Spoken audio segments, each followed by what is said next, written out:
Bonsoir et bienvenue dans ce 19h Sport un peu spécial. Je suis ici au Creps à Talence pour l'inauguration de l'école départementale de basket fauteuil, initiative qui permet à des personnes en situation de handicap de pouvoir prendre contact, on va dire, avec le sport avant, pourquoi pas, d'aller encore plus loin. Et je suis avec le directeur du Creps, Gérard Baudry. C'est important pour vous d'accueillir une école comme celle-là parce que le sport, là on voit un entraînement, par exemple de basket fauteuil, même pour les personnes en situation de handicap, et peut-être surtout, c'est très important. Oui, surtout dans le sens où c'est sur le domaine paralympique que la France a le plus de progrès à faire. Je parle là évidemment du très haut niveau des Jeux, mais les Jeux ça commence en club, ça commence par des centres départementaux comme celui-ci. Nous avions déjà au Creps de Bordeaux, donc sur Talence, le plaisir d'avoir un pôle espoir en basket fauteuil depuis 2011, donc il y a déjà un historique, il y a déjà des champions qui en sortent, et là ça va permettre le développement de la pratique, donc le renouvellement de cette élite. Justement, tiens, le pôle, il est là en train de s'entraîner et on peut le constater, ça va vite, ça va fort. C'est vraiment un sport impressionnant. Oui, il y a des jeunes aussi qui arrivent très très vite. Là, il y a déjà du potentiel repéré. Ils sont plus nombreux que ce qu'on espérait pour le démarrage, mais ce qui est très bien. Il y en a encore beaucoup d'autres qui vont les rejoindre et parmi eux, il y a des pépites. C'est vrai que c'est très vite impressionnant. Il faut vraiment inviter tout le monde à le regarder. C'est aussi une discipline qu'on peut voir, qui gagne à être vue et évidemment qui gagne à être pratiquée.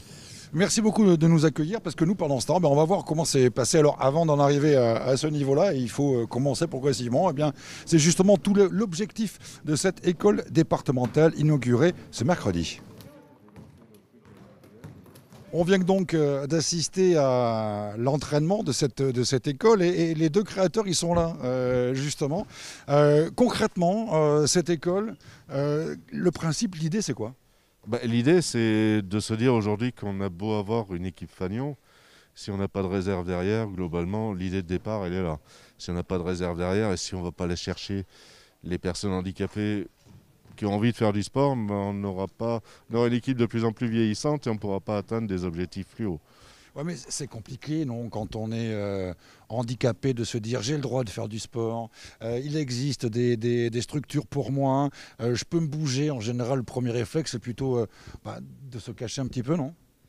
Oui, déjà notre comité a pour vocation de faire découvrir toutes les facettes du handicap par rapport au sport, donc ça permet aux gens de découvrir et de voir qu'on peut sortir de chez soi ou de l'établissement où on est et pratiquer un sport collectif. Voilà. Justement, je suis assez d'accord avec toi, c'est compliqué pour une personne de se dire je viens d'avoir un handicap ou je suis handicapé depuis ma naissance, de faire du sport. C'est pas un cheminement classique. Et c'est vrai que quelquefois, en particulier pour les enfants, il faut aussi expliquer aux parents et leur expliquer qu'ils sont en capacité de réaliser pas des performances, mais de réaliser des activités, de faire des activités sportives. On est sur ça dans une école, c'est l'activité sportive avant tout. Donc là, c'est quoi ? C'est 1h30 toutes les semaines, c'est ça ? 1h30 par semaine, le mercredi, hors période scolaire, hors vacances scolaires. Voilà. Et donc là, c'est ouvert à toutes les personnes en situation de handicap.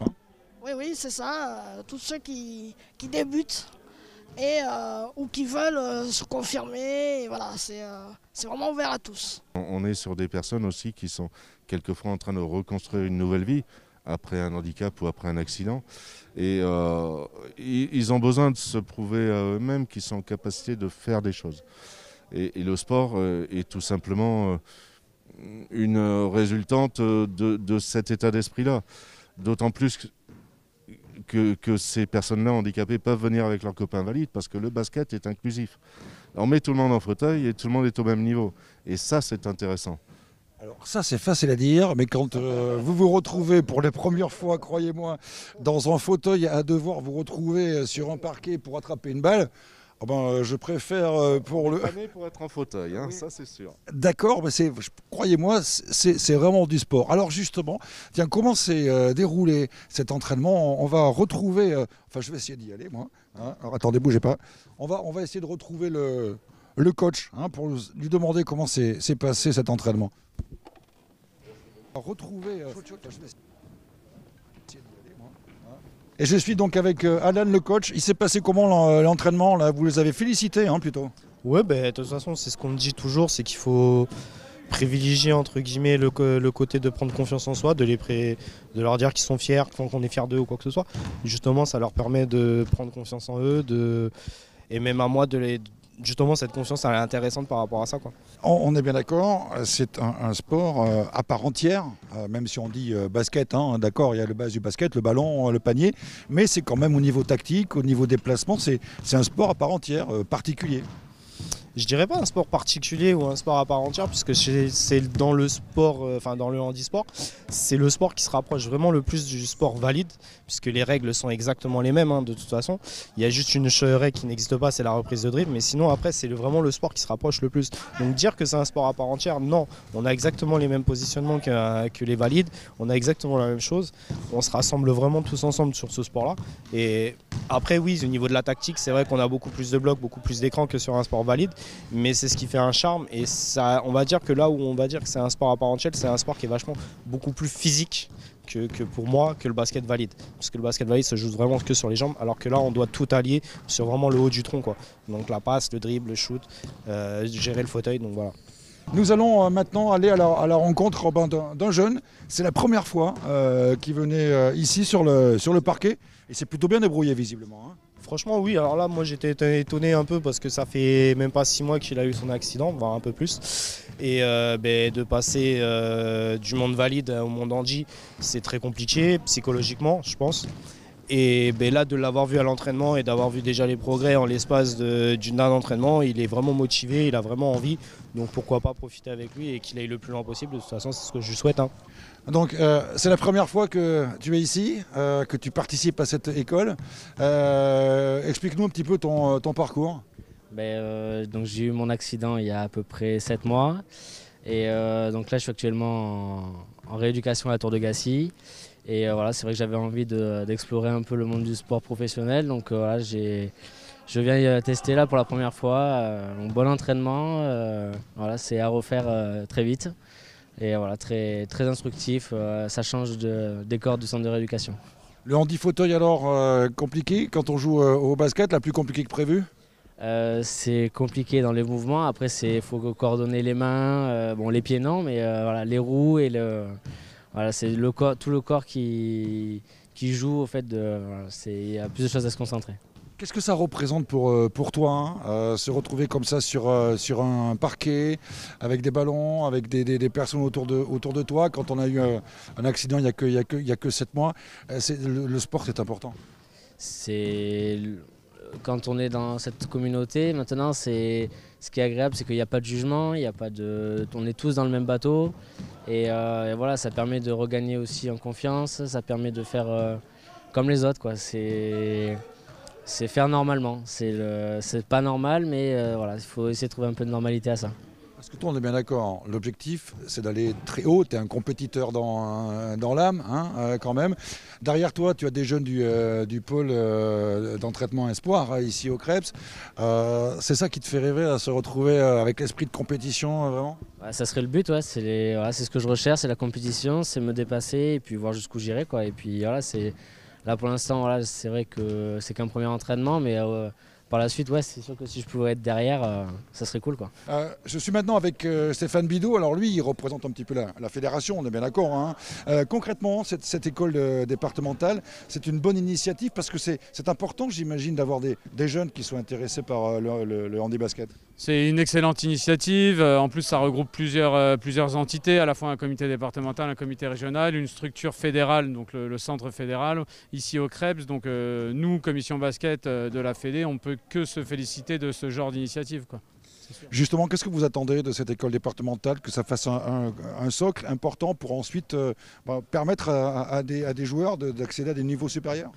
L'idée, elle est de recruter, de renouveler un peu les pratiquants, nos pratiquants au sein du basket fauteuil. On est sur un public vieillissant, donc trouver des jeunes, détecter des jeunes, leur donner l'envie de venir pratiquer et pour les meilleurs, accéder étape par étape au plus haut niveau. Direction les JO. Direction les Jeux, ouais, forcément. Ouais. C'est toujours un rêve pour tout le monde. Alors justement, on est à quelques instants du début de l'entraînement du pôle Junior France, hein, c'est ça, ils vont s'entraîner dans quelques instants. C'est ça, le pôle France Jeune. Ouais, Pôle France Jeune ici au Crêpes. Regardez, ils sont juste là, on va regarder, ils sont là en train de s'échauffer, donc c'est l'échauffement pour eux là. Hein. Là, oui, ils sont en avance sur l'horaire, ils ont envie de s'entraîner, donc ils viennent avant le début de l'entraînement, ils se retrouvent un peu, et ensuite à 15h30, début de l'entraînement. Ouais. Est-ce que vous pensez qu'on peut aller en déranger un là? Ouais, bien sûr, ouais, Kylian là-bas au fond, là, qui est en train de se préparer ou de préparer ses roues de fauteuil, il n'y a pas de souci, ouais, allez-y. Ouais. Merci beaucoup de nous accorder deux petites minutes, hein, juste avant l'entraînement. Qu'est-ce que ça représente pour toi le sport quand on se retrouve en situation de handicap? C'est plus qu'un bol d'air, qu'est-ce que ça représente? Ça permet déjà de nous défouler, parce que c'est vrai que moi avant mon accident je ne savais pas du tout que le sport en fauteuil ça existait, et dès que j'ai découvert ça, ça m'a permis vraiment de me défouler, de ne pas rester assis sur mon fauteuil toute la journée, de manger, grossir, vraiment de me défouler quoi. Et donc en plus ici tu es au Crêpes, Pôle France jeune, donc c'est un niveau important. Donc ton objectif à toi c'est quoi? Moi mon objectif c'est de vraiment faire les JO 2024, et après c'était d'intégrer l'équipe de France, donc là j'ai pas fait de sélection encore, mais je suis en équipe de France, j'ai toujours pas fait de stage à cause des gestes barrières et du corona.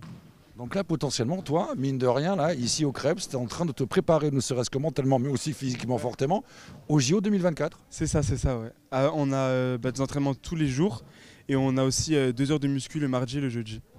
Ouais, donc là on arrive à du sport un peu intense. Hein. Ouais, c'est ça, c'est vraiment intense. Ouais. On n'a pas le temps de se reposer.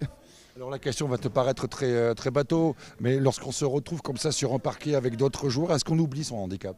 Ouais, on l'oublie parce que en fait on est libre, on pense qu'au basket et comment dire, on est dans le jeu quoi, on pense plus à rien du tout. Bon, qu'est-ce qu'on peut souhaiter?